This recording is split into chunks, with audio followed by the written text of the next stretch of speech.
What if I told you that perhaps as many as 10 million or more white Americans are the descendants of people who illegally crossed the border to enter the United States originally?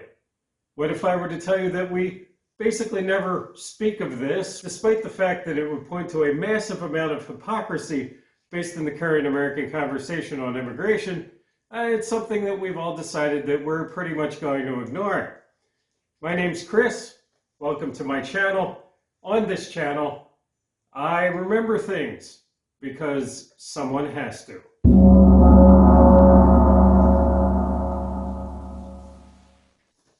Well, Thanksgiving season is upon our throats again. If you get quiet and listen closely, you can hear the sound of turkeys being beheaded in the distance. Ah, the magic of the holiday season. And the magic of the holiday season usually comes with a communal meal with your racist uncles or idiot cousins or some combination thereof, in which you have to defend humanity against the onslaught of barbarism that comes from the hard right, whether you want to or not, and even if you're just trying to eat some mac and cheese and stuffing. I'm here to help. I feel you. I'm here to help, and I'm producing two videos that I'm hoping to drop the second one also before Thanksgiving to prepare you to gird you for the verbal battle. Hopefully it remains verbal. Everybody at the table has a carving knife, which you're probably going to have with 1 to 3 or 6 racist uncles regarding some of these topics. The standard immigration debate in the United States around the Archie Bunker dinner table goes something like, we're a nation of immigrants on the one side, and that we have waves of immigrants who start off a little strange and don't really know the customs, but they end up making these tremendous contributions to American culture and economy. And the other side of that, inevitably, the other side of that is, oh, but my family, this family, our family came in the right way. They came in the right way. You have to be indignant. You have to be spittle. I got a little spittle going. You have to be as angry as possible. They came in the right way, which we understand the dog whistle and the code there. And this is a weird sort of virtue signaling by proxy. Usually you get virtue signaling by people who have done almost nothing, but they want you to know how great they are for it. And this is less than that. This is actually a backward, inaccurate projection about what great-grandma and great-grandpa did somewhere between 3 and 9 generations back in some imagined immigration process which never really existed for white Europeans, or at least didn't during the major waves of immigration in the 19th and early 20th centuries. They came in the right way. Well, of course, you have to, in order for there to be a right way to come in, there has to be a wrong way to come in, and there almost wasn't. In doing preparation for the second video that I'm going to drop on this, it's not out yet. I hope it's out shortly, and I hope there'll be a link to it at the end of this video soon. I'm hoping to drop that before Thanksgiving for obvious reasons. And in my research, they weren't even really, they were rejecting so few people coming in from Europe for such a long time that they don't even begin to collect statistics about rejections in an organized fashion until 1891, 1892, which 0.2% of people were rejected for any reason. And I'm going to get that, I'm going to get into that in the other video primarily. But there is an exceptional group, which we can talk about, and I'm going to, who faced some interesting challenges. And you have to remember that the conception of who is white or who was white in the United States changes through time. Not all of the people who are considered white now were considered white in the 19th century, especially toward the earlier part of the century. Italians were not necessarily considered white. Slavs were not necessarily considered white. Finns, oddly enough, despite being from, in fact, because of being from a Nordic country, were in as Asiatics, I believe, in the U.S. Census as late as 1930. And a lot of these groups faced various forms of additional barriers of discrimination, although largely there was still a green light at the immigration port in most cases, in the vast majority of cases. So not the highest barriers, but one of these barriers was erected for Irish Catholics, specifically around the 1840s and the time of the Great Hunger. Now, I'm going to speak a lot about Irish Catholics in this video and some very specific history. This is very far from being any variety of Irish or Catholic bashing. I am predominantly Irish Catholic on my father's side. I'm from an entirely Catholic mixture of immigrant groups on both sides of my family. I grew up in a predominantly Irish Catholic parish, whether I wanted to or not.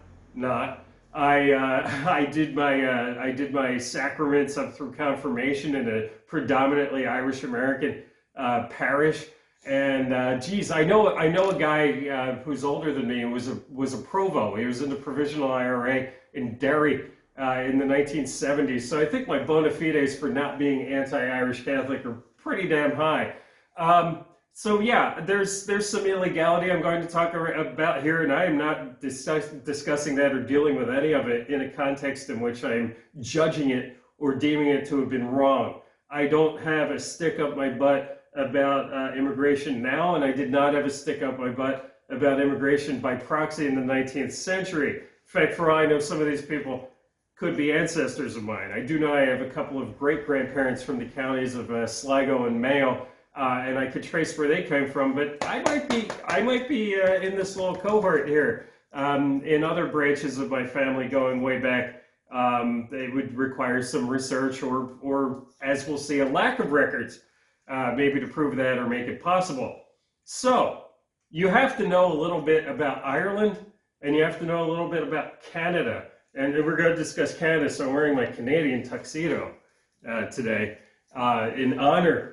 Things to know about Ireland is that Ireland did not really exist as an independent political unit until the 1920s. From the 1520s up through the 1920s, although Northern Ireland is still, depending on who you speak to, occupied and or part of the United Kingdom to this day, but the Republic of Ireland did not exist in the 1840s. There was the Kingdom of Ireland up until 1801, which was simply a means of the British monarch ruling Ireland for hundreds of years. And then in the Victoria era, the Queen Victoria era that we're speaking of here, the Victorian era, people who were in Ireland were subjects of Britain. The entirety of the island of Ireland was incorporated into the United Kingdom. So a person in Ireland was a British subject directly, was I will say, citizen of the UK. I'll paraphrase Orwell. Some citizens were more equal than others. Ireland does not exist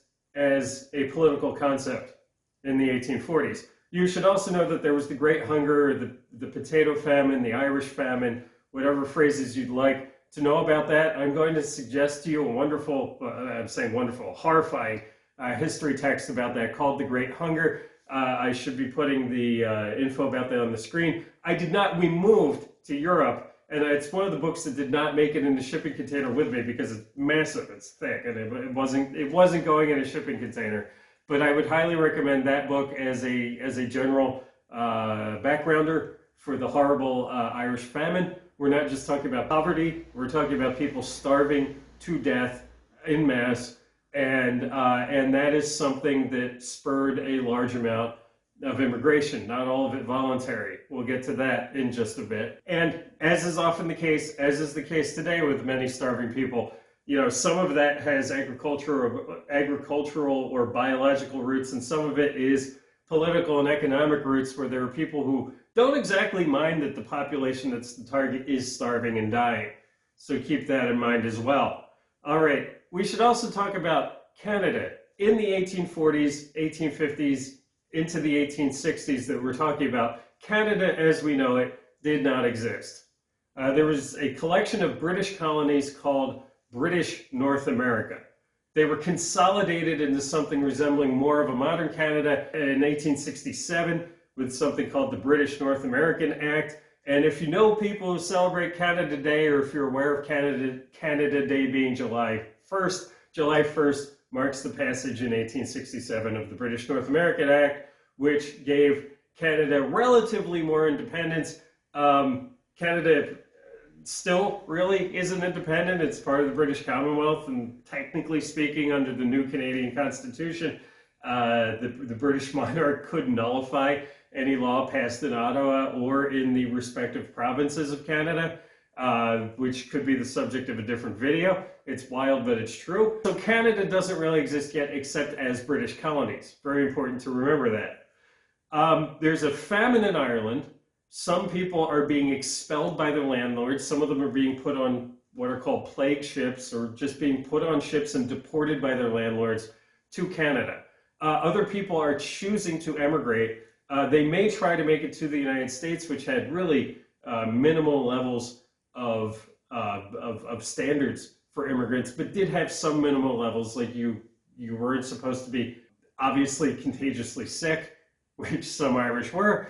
This book, which I do have a copy of with me, which is a wonderful, again, wonderful in the sense of horrible book, called Nothing But the Same Old Story: The Roots of Anti-Irish Racism by Ken Livingstone. This is an amazing book filled with illustrations of all of the many depictions of Irish people as being apes, as being subhuman.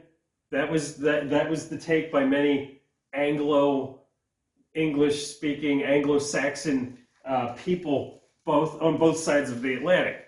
Irish people were, in some cases, not only not just considered white, but really not even barely considered human. Okay, so there was a great deal of anti-Irish bigotry, and a lot of this concentrated in places, of course, where these immigrants were settling. A lot of that was in Massachusetts. Boston, of course, to this day, famous for having a large Irish Catholic population.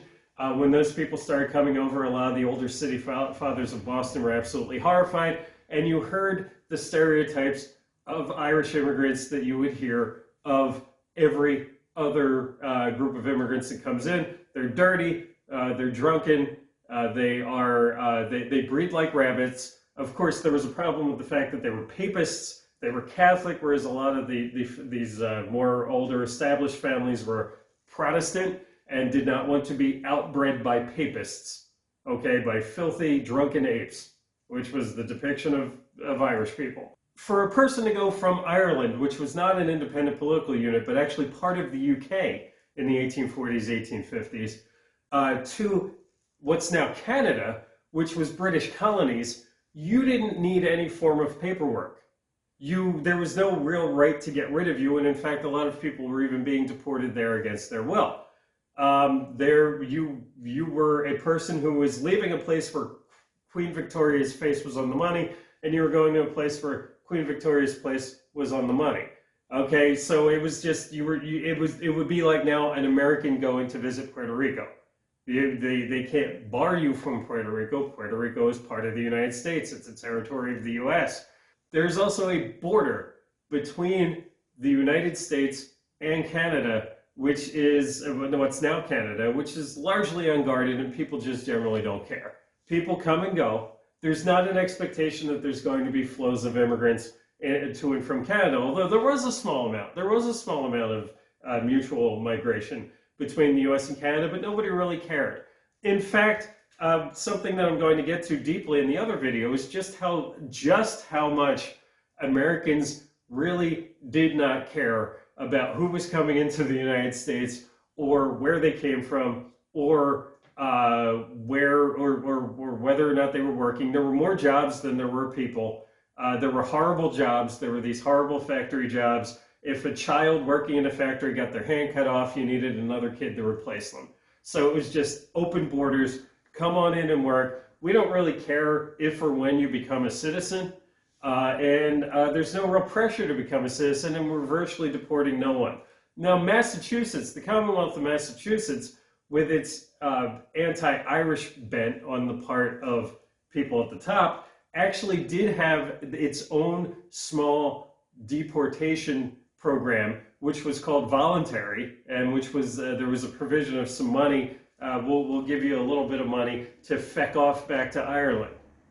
Where they actually had this program, and it looks like over the course of the 19th century, about 50,000 people were actually returned to Ireland, supposedly voluntarily. I think the level of voluntarism was varied greatly depending on how much pressure with the carrot and the stick was applied to people. But this is very rare for people who are considered white now in 2025 in the United States. This is an extremely rare occurrence to happen, and for the most part, it's open borders, including with Canada.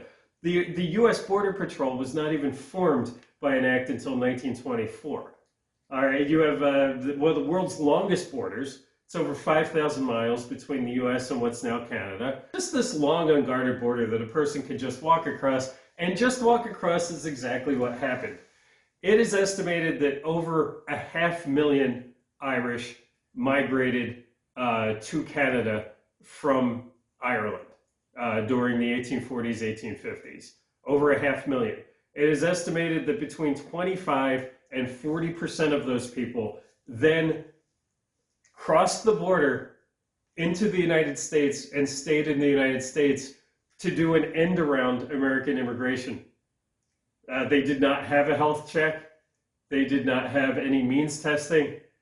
They were deliberately doing an end around. They went from a port in Ireland to a port in what's now Canada, where there were pretty much no checks at all because they were British subjects, British territory, and then, although they were migrants in the sense that they went from one place to another, but they weren't yet politically immigrants in the sense that they went from one political jurisdiction to another. They did that upon crossing the border into the United States. And they blended in with the Irish Catholic populations, largely in the northeastern United States, and they stayed. They stayed, they worked, they had children. Those children, by dint of having been born in the United States, were American citizens. And there was really no, to give you an idea of how little the federal government cared at the time as to who became a citizen, who didn't. Remember, there's no Social Security, there's no Social Security number. There's not much of anything in the way of provision of any allowances for people who are having a hard time of it. But as far as voting goes, women generally couldn't vote until Wyoming started allowing women to vote first. I believe that was sometime around 1890, and then it's not until the 1920s that you get an amendment to allow women in general to vote. So over half of the population right there isn't voting, and you may not know what the issues are, and why even, for most people, why even bother with that? You're too busy working 6 or 7 days at the factory getting your fingers cut off. You want to bother me with voting? So there was so little interest paid into who became a citizen or when that the United States did not even centrally register who became a citizen through local or state courts until 1906. It's not until halfway through 1906 that you have a central federal registry of who even is a United States citizen. So these are people who are largely playing immigration tennis with the net down, is what we're talking about by and large, but there was the little bit of a net for Irish Catholics who figured out a way around that by crossing the U.S. Canadian border by the hundreds of thousands. Now, we don't know, of course, we don't have numbers on this because nobody was counting them because they were crossing illegally. I'm going to give you some analysis and some math that I attempted to do that, so far as I know, no other human has attempted to. The fact here, the central fact, is that we know between 100,000 and 250,000 Irish Catholics knowingly, illegally crossed the Canadian-U.S. border because it was the easier way of getting in to the U.S.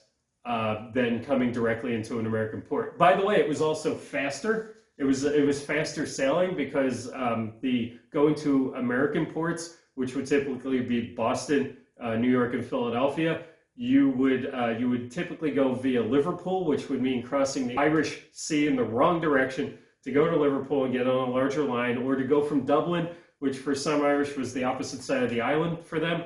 But there were more direct and more frequent ships to British North America, to what's now Canada, from Derry, from Sligo, and from Dublin.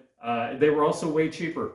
The cost was 15 shillings versus often 100 shillings. And I'm going to do the calculation on the screen of the conversion and the rate of inflation adjustment for you on the screen, so you can get an idea of the kind of savings in time and money that people were also doing by going from Ireland to Canada, British North America, and then crossing even by foot, horse cart, whatever.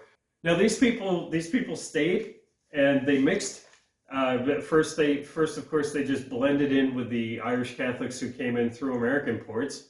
And then as generations went on and people became less generally bigoted toward other ethnic groups, and as Catholics started intermarrying Protestants, which is a relatively recent development, they just became garden variety white people, as we all did. I mean, most of us, like me, I'm a white European mongrel. My DNA is extremely mixed from all corners of Europe, and that's the case for a whole lot of Americans. And my question that I ask, which I don't think I've ever seen anybody else ask, is, okay, there's 100,000 to 250,000 white, now considered fully white Americans who crossed this border and settled in the United States. How many of those people's descendants are currently living in the United States?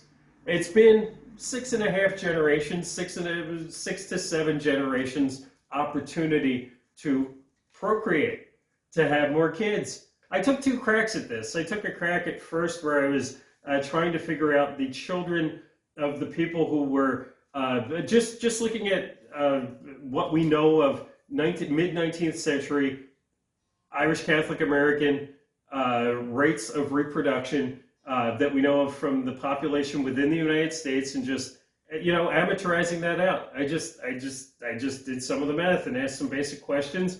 At first I did the people who crossed at the ages of 15 to 49, assuming that those were reproductive ages. And then I realized that I was leaving out their kids, because it turns out that about 35 to 40% of these migrants were brought with their parents, and they were in the age range of 0 to 14. So when they came into the United States, I looked at how many of them survived to reproductive age. That's a little bit of a sad figure. It's about 85%.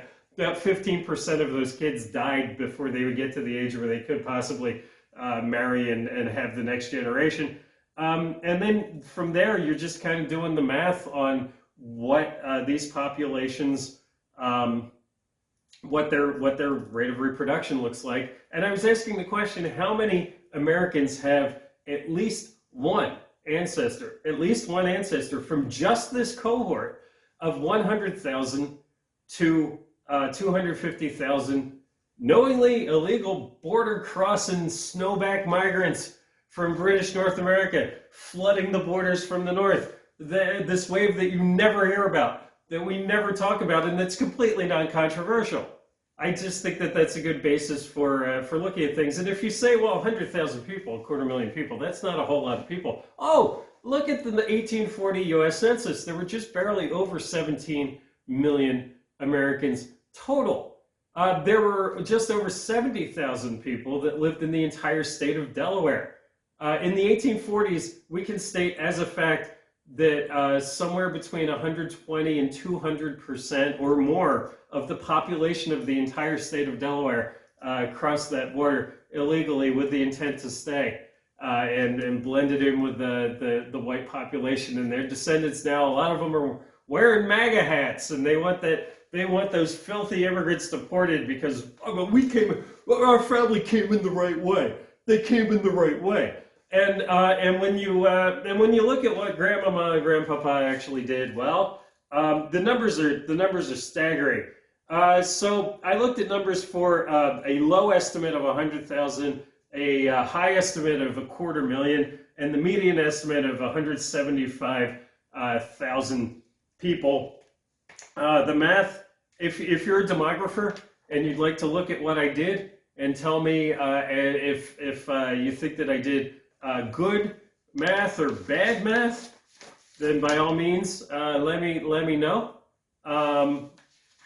And if you are, and if you're not, I hope you have something to bring to the table as a counter argument other than I don't agree. Please try to do better than that. But what I'm getting right now is that at an absolute minimum, there have to be 4.7 million Americans with at least one ancestor who, in that specific way, crossed the U.S. Canadian border illegally with the intent to stay. The higher estimate is that there would be 11.6 million Americans who are descended from, with at least one of those ancestors who came across the Canadian border with the intent to stay illegally.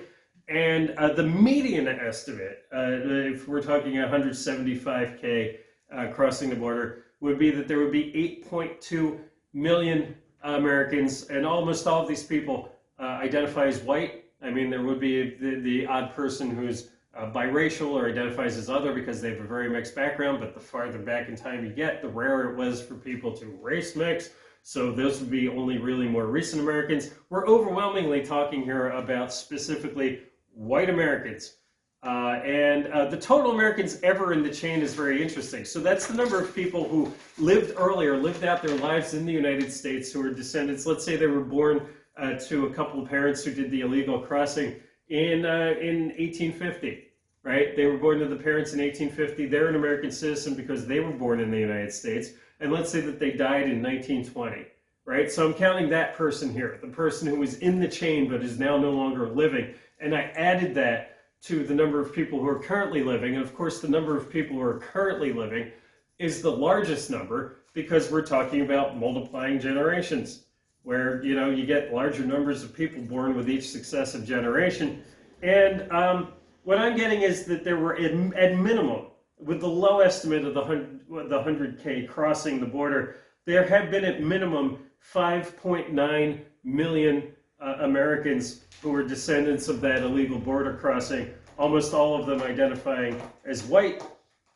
The median estimate would be 10.3 million Americans. If there were 175,000 illegal border crossers, and the high estimate is just staggering, if there were 250,000, then you're talking about 14.7 million Americans living dead, the vast majority of those currently living. And why is this important? Why am I looking at this at all? Why am I asking these questions that I've never seen anybody else ask? I just don't like this concept of people saying, our family came in the right way, when it looks like highly realistic that as many as 1 in 26 white people in the United States are just from this one cohort of illegal border crossers. Just this one group. It's not everybody who crossed the border illegally. And I would say that the United States is and has been much better for the presence of these people. I would not say that it was an error of some sort historically, or that you would say that something horrible happened in the United States because Irish Catholics who were up against the wall decided to take an opportunity and come into the country and become, by and large, productive members of society.